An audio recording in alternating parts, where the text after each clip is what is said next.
وہ منسلک ہو جائے گا۔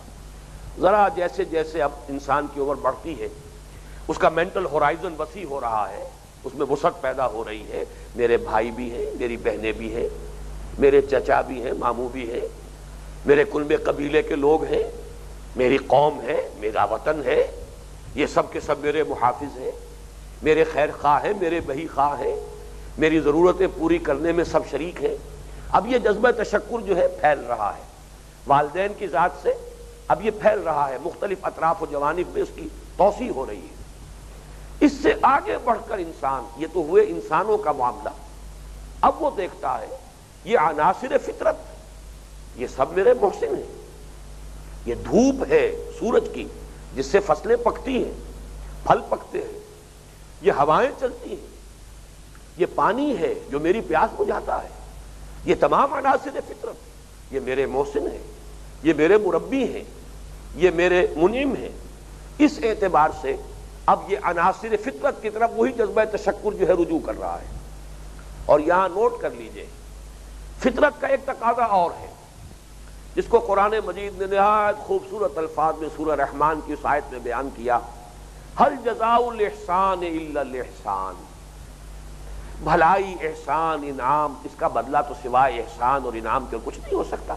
بھلائی کا بدلہ بھلا ہونا چاہیے۔ کسی نے آپ کے ساتھ بھلائی کی ہے، آپ بھی چاہیں گے کہ اس کے ساتھ بھلائی کریں، یہ بھی فطرت کا تقاضا ہے۔ کسی طریقے سے اس کے احسان کے بوجھ اور بار سے کسی درجے میں سبکدوش ہو سکے، کوئی بدلہ دیجیے۔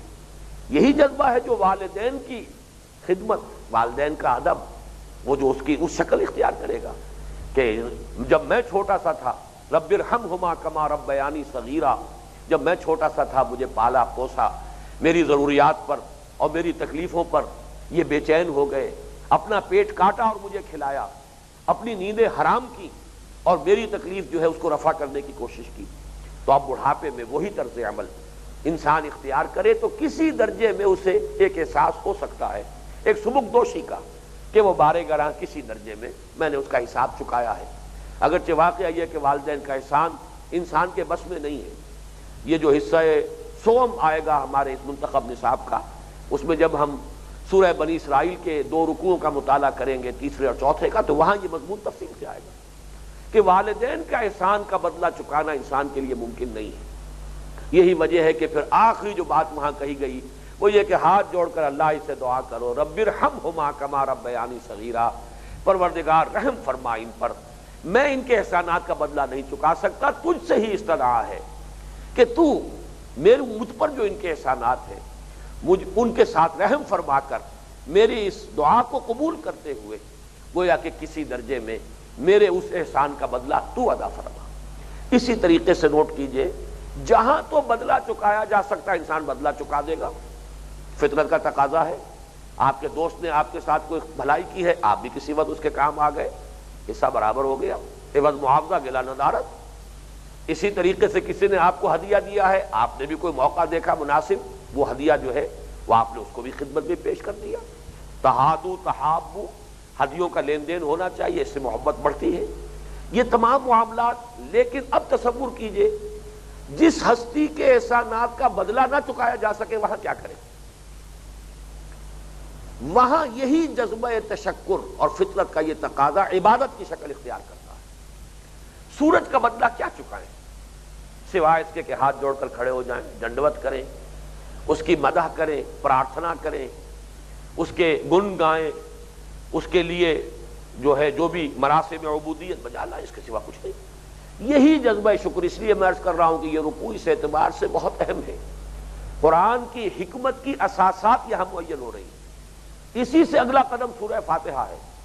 ویسے ہمارے منتخب نصاب میں وہ حصہ دوم کا پہلا سبق ہے، درمیان میں ایک سبق اور حائل ہوگا، لیکن در حقیقت یہ جو حکمت قرآنی کی اساسات جو معین اس رکوع میں ہو رہی ہیں، اسی کا سلسلہ جڑے گا سورہ فاتحہ۔ لیکن اس وقت اسی حد تک اپنی توجہ کو محدود رکھے کہ جہاں انسان کو بدلہ نہیں چکا سکتا منعم یا محسن کا، وہاں وہ عبادت کی شکل اختیار کرتا۔ رکوع کر لیا اس کے سامنے، جھک گئے اس کے سامنے۔ وہ جو حضرت موسیٰ کی ایک کہانی لکھی ہے مولانا روم نے کہ حضرت موسیٰ کا گزر ہوا، ایک گڈریا تھا جو اپنے خیال میں اللہ تعالیٰ کے ساتھ ہم کلام تھا، مناجات کر رہا تھا، اے اللہ اگر تو میرے سامنے آ جائے، میں تیرے پاؤں دھوؤں، تیرے سر میں سے جوئیں نکالوں، تیرا جسم دابوں. یہی اس کا تصور تھا.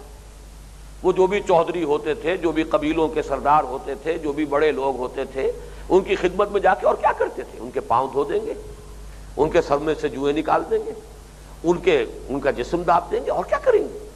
تو ان کا تصور جو ہے اس گڈریے کا اللہ کے بارے میں بھی اس سے آگے کہاں جائے گا؟ اس کے ذہن کی سطح اتنی بلند ہے ہی نہیں کہ اس ہستی مطلق کا کوئی تصور کر سکے. بہت بڑا چودھری، بہت بڑا سردار، بس یہی تصور ہے اس کا. لہذا وہ اسی انداز میں بات کر رہا تھا، تو اگر میرے سامنے آ جائے، تیرے پاؤں دابوں، تیرے پاؤں دھوؤں، تیرے سر سے جوئیں نکالوں، تیرے سر میں تیل ڈالوں. لیکن یہ کہ حضرت موسیٰ نے جب سنا تو ڈانٹ دیا، کیا کفر بک رہے ہو اللہ کے ساتھ یہ بات؟ تو مولانا روم نے وہ نقشہ کھینچا ہے کہ اس نے چیخ ماری، کپڑے پھاڑے اور نکل گیا وہ جنگل میں. تو اللہ تعالیٰ نے حضرت موسیٰ سے کہا کہ اے موسیٰ، یہ بندہ اپنی ذہنی سطح کے مطابق مجھ سے ہم کلام تھا، تم اپنی ذہنی سطح کا معاملہ کیوں اس سے متوقع ہو، کیوں توقع رکھتے ہو؟ اس کی اپنی ایک ذہنی سطح تھی، میرا بندہ مجھ سے مشغول تھا، تم نے یہ کیا کیا؟ اسے مجھ سے کاٹ دیا. تو برائے وصل کردن آمدین ہے، برائے فصل کردن آمدین.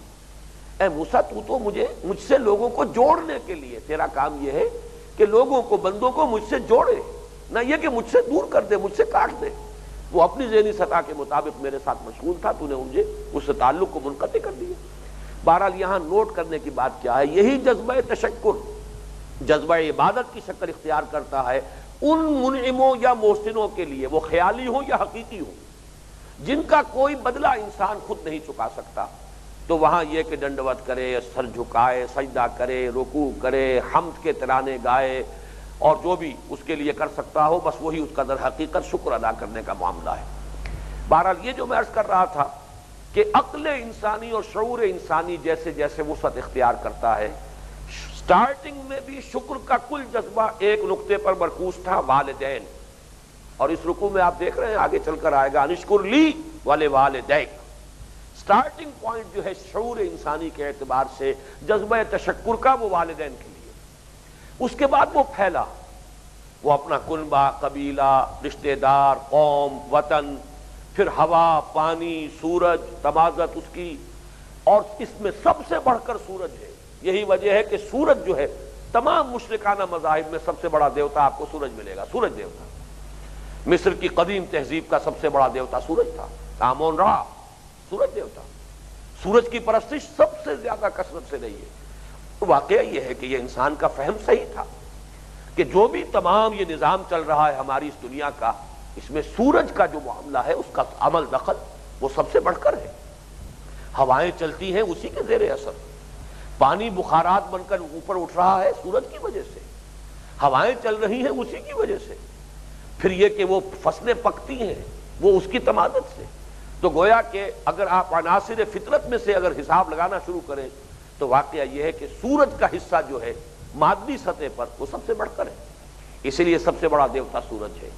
اب جو میں نے عرض کیا کہ یہ تشکر کا جذبہ ایک نقطے سے پھیلا اور پوری کائنات کا احاطہ کر لیا. تمام عناصر فطرت شریک ہیں میری ربوبیت میں، میری ضروریات کی بہم رسانی میں.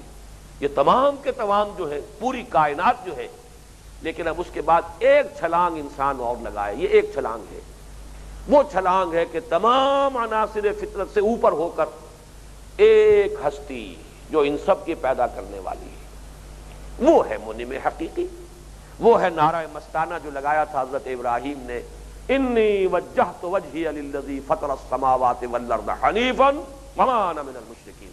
یہ بس ایک چھلانگ ہے.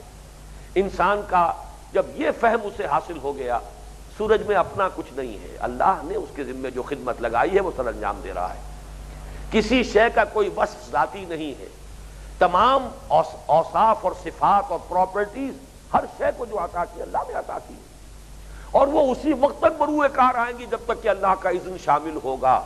جہاں اللہ چاہے اس کی تاثیر کو سلب کر سکتا ہے. یہ تمام مخلوق ہیں، مخلوقات ہیں اللہ کی، ان کے تمام اوصاف عطائی ہیں، عطا کردہ ہیں اللہ کے. کسی شے میں کوئی وصف نہیں، کسی شے میں کوئی خیر نہیں، کسی میں کوئی خوبی نہیں، کسی میں مجھے فائدہ پہنچانے کی کوئی صلاحیت نہیں. کسی میں مجھے مضرت پہنچانے کا کوئی مادہ نہیں جب تک کہ اللہ کا حکم نہ ہو۔